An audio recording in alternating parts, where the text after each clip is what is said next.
Western లేకుండా నాకు నార్మల్గా కట్టుకుంది. నా ఆరోగ్యం కోసం వెస్టర్న్ కట్టుకొని పండుకుంటే మంచం, కూర్చుంటే కూర్చి వెస్టర్న్, వాష్రూమ్ వెళ్ళాలంటే వెస్టర్న్, కిందంటే ఏ ఊరు కూడా కొలలేదు. ఇంకా ఇద్దరు పిల్లలు పెళ్ళి అయిపోయింది. నాకేమన్నా డాక్టర్ ఆపరేషన్ కావాలమ్మా, ఆపరేషన్ అయితే నువ్వు లేస్తావో లేవో మేము గ్యారంటీ అయినా చేస్తాం అంతే అని. అట్లయితే వద్దు సార్ ఈ మందులతోనే తిని నేను ఉంటే ఎట్లన్నా కానీ అని చెప్పిన. లేదు మేడం మీరు మంచాలు పడిపోతారు కొన్ని రోజుల కాలం అంటే ఏదన్నా కానీ సార్ నా కొడుకు డిగ్రీ ఎగ్జామ్ రాయలేదు, మా అన్నకు బిడ్డకి పెళ్లి చేసిన. ఎందుకంటే నేను పంచాల పడితే వేరే వాళ్ళు నిలబడి పెళ్లి చేయాలని చేయలేదు అని నేనేం చేసిన, నా కొడుకు డిగ్రీ ఎగ్జామ్ రాయకముందుకు 20 సంవత్సరాలు నిండుకుంటే పెళ్లి చేసినాక ఈ చూపించుకుంటా కదా పెళ్ళి అయిపోయినాక నా అదృష్టం తగ్గట్టు ఈ మనవాడు 1 సంవత్సరానికి వచ్చింది. 1 సంవత్సరం ఈయన అదృష్టం అనుకోవాలి. నిజంగా పెళ్లి చేసిన నా మనోడు వచ్చింది, నాకు ఎస్టేజ్ దొరికింది నా మనోడు పుట్టిన. అది నాకు ఎవరు చెప్పలే, ఇంటికి వచ్చి కూడా చెప్పలే. వేరే వాళ్ళ ఆటోలో కూర్చొని వెళ్తుంది. ఎక్కడికమ్మా అంటే ఇక్కడ ఫంక్షన్ హాల్ ఉంది చూడండి, చౌక సజిన్ సార్ది పాన్ సార్ది మీటింగ్ కదా, సార్లు ఎవరో నాకు కూడా తెలియదు. ఆటోలు వస్తుంది. నేను ఎందుకు వచ్చిన చౌటుపల్లికి బట్టలు తీసుకుపోదామని నా ఓన్ ఆటో నా ఇంటికి వచ్చి తీసుకొస్తాను, ఇంటికాడ వదిలిపెడుతుంది. పెంటే మా అని ఉండు మా ఆయన ఆటోలు వచ్చేది పోయేది. ఆయన ఆటోలో నేను కట్టుకొని వస్తుంటే వాళ్ళందరూ ఆటోలో వచ్చారు.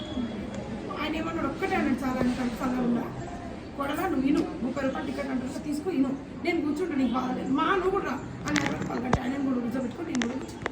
ఇన్నా ఆయన మేడము ఒక మేడం అయితే మంచాల ఉండి లేవలేకపోయిందని సైదుల్ సార్ మాట్లాడి, ఆ మేడం అట్లాంటిది లేచి ఆరోగ్యం వచ్చి 1,00,000 కారని చెప్పింది.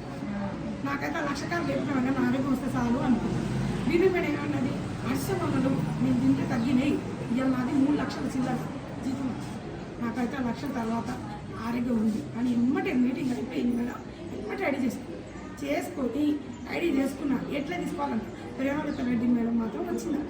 అసలు నేను ఎవరో తెలియదు, ఆమె పుచ్చటి తెలిసేమో నా దగ్గరకు వచ్చి మేడం మీరు నెంబర్ ఇవ్వండి నాకు ఇచ్చినాక మేడం నాకు ఇట్లా అన్నారు కదా నేను తీసుకున్నాను అంటే మేడం స్టోర్ కార్డు 100 పాయింట్లు సప్లిమెంట్లో మొత్తం నా ఆరోగ్యానికి ఏమేమి కావాలని అవన్నీ తీసుకున్నాను. తెల్లారి వరకు నా ఇంటికి వచ్చింది మేడం.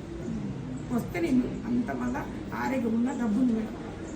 అట్లా కూడా అయితే మంచిదిగా మేడం నేను 10 మందికి చెప్పగలుగుతాను కదా అని ఒకటే రోజు 10 ఐడీలు నా షాప్లో మేడం వచ్చింది. 50 ఎకరాల ఆస్తి ఆమె నార్మల్ మనిషి, నేను నా ఇంటికి వచ్చింది. అసలు నాకు ఆడ గొప్పతనం ఏంటంటే స్టేట్లో కొంచెం ఆరోగ్యం ఉందండి. 50 ఎకరాల నా ఇంటికి వచ్చిందంటే నేను అర్హత లేను. అసలు ఆమె వచ్చి నాకు మాట్లాడే అర్హత కాదు, కానీ ఆమె వచ్చింది.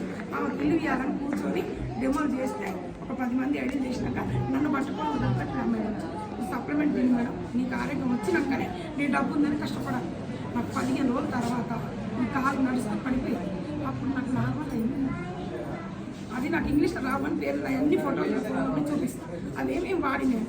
నాకు 15 రోజులలో కాలు పడిపోతుంటూ మంచిగుంది. మా బాబు నా రేపు 10 సంవత్సరాలు తిన్న జాబీదు నాకు కాలు పడిపోతట్టేది. ఆటో సొంతంగా కట్టుకొని బట్టలు పోయేది. ఇంత బాగుంది అయ్యా అంటే అమ్మ వీళ్ళమ్మకి ఈయన పుట్టుకలా కట్టించి అందట్లేదు. ఈ బాబు ఆమెకు అర్పిస్తుంది.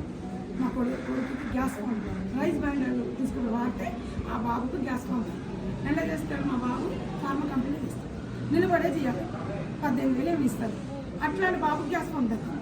నాకు ఆరోగ్యం వచ్చింది. నా కోడలికి టాలెంట్ తగ్గింది. తర్వాత డబ్బు ఉంది. నా లాంటి వాళ్ళు ఎంతమంది వాళ్ళకి ఆరోగ్యం ఇస్తాం అని నేను వెళ్ళి అందరికీ చెప్పుకుంటుంటే నా ఆరోగ్యం వచ్చింది. నాకు ఫస్ట్ నేను వాడుకుంటే 290 వచ్చింది. నేను నలుగురు షేర్ చేస్తే 36,673 రూపాయలు నా జీతం లేదని